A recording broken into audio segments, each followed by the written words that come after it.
From the comfort of a cushioned chair positioned to catch the warmth from the fire, Ottilia Fanshawe watched her husband examining his new crop in the mirror above the mantel.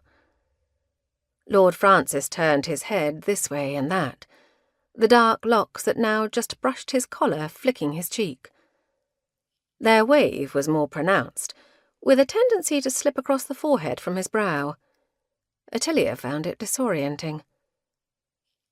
It was all of a piece.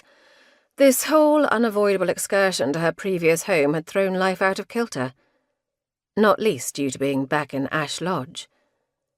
Her old house felt cramped after the spaciousness of Flitterous Manor. Even this main family room, in which she had passed numberless hours, was not much bigger than her private parlour at home. Besides the few chairs and a small sofa, it boasted only a side table and a neat writing bureau. Moreover, with the growing bump of her advancing pregnancy, she seemed altogether too big for the environment. Under any other circumstance, her careful spouse would not have allowed her to travel at all, just as the weather was turning too, with November upon them. But there had been no gainsaying necessity on this occasion. "We will have to go, Fan. I must be there for poor Patrick and the boys. With their mother gone, Ben and Tom especially will need me." The express announcing her sister-in-law's death had saddened Ottilia, but the shock had been minimal. Sophie Hathaway had ever been sickly.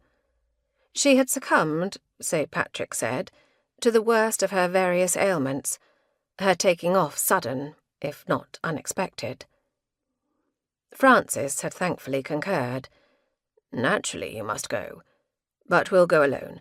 I refuse to take the children on such a melancholy visit. Let them remain comfortable and warm at home. Besides, as I remember, your brother's house would scarcely accommodate the entirety of our retinue." With which Ottilia had been obliged to agree. In the event, only Joni and Tyler accompanied them. The maid, without whom Ottilia could not manage in her present condition, travelling with them in the coach, and the footman taking the seat up behind. As well, since both were obliged to share rooms with her brother's servants, while the coachman and groom were accommodated above the stables.